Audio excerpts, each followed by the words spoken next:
So we're up now for the Princess Grace Challenge Cup. That's the open women's quad sculls. We've got some really class athletes in these three crews. Swiss Canadians on the left and the Americans on the right. Let's have a look. It's Lausanne and Shawnigan, Swiss and Canada, and then the ARION Rowing Centre and Craftsbury, USA.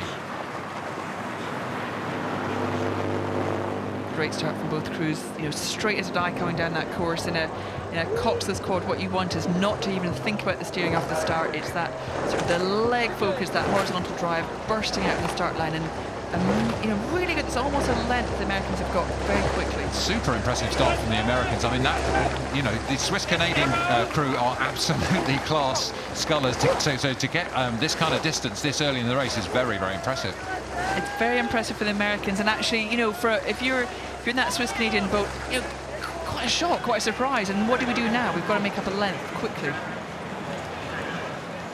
So let's see whether the Swiss Canadian crew can respond. They're made up of the Swiss lightweight double, and then Janine Gemelin, fantastically successful former winner in the single sculls here at Henley in 2018. But we're now looking at the Advanced Rowing Institute of the Northeast and Craftsbury Green Racing project of the USA, and it's turning into quite a race. I like it. Looks like the Canadian-Swiss combination have had that. Remember that calm head we've talked about. If you've got wisdom and experience in the boat, as we have with Melon, then you know she will know the calls to make. She will reassure the crew, and actually the length that the Americans jumped out at the beginning has been pulled back by that Canadian-Swiss combination, and now it's a really, really well-matched race. Welcome if you're just joining us. We have a race on our hands. Welcome to our viewers in America. You're seeing neck and neck, top class open women sculling here at Henley. You can see from those red markers there, just a quarter of a length in it between lane 2, the Americans, and lane 1, the Swiss and Canadian composite. It's a beautiful example of sculling from both crews, and they are again a bit like we've seen other races today, stroke for stroke down this course. And you know, from the outside you can really admire the beauty of those boats. On the inside, that is lungs bursting, leg streaming stuff. It's going to be so hard, and every stroke is going to be so crucial as you come into this intense finish. Oh, it's poetry, but it's also pain, isn't it? My goodness, it's a really, really tough sport, and you need it to look poetic, but at the same time you need it to be painful, otherwise you're not going hard enough. And it looks like the American crew have started to push again. I think in the yellow boat, the Swiss Canadian composite held back and moved back in the middle part of the race, but now into the third quarter, which is the most painful oftentimes, it looks like the Americans have responded again. There's always that test of yourself as an athlete. When you come into the, you know, you almost up into the halfway, there's still a freshness somehow between the athletes and the crew. As you get into the third quarter, very traditionally, it feels like everything is being tested, everything is, you know, calling out to maybe have a break, and yet there's still quite a long way to go before you can think about the finish line. So again, as a combination, it's a really good test of trust and character when it starts to hurt. And you don't have the benefit of a cox, but there'll be somebody in the crew nominated to make calls. How does that work, and what's your experience of that, and how it affects the crew?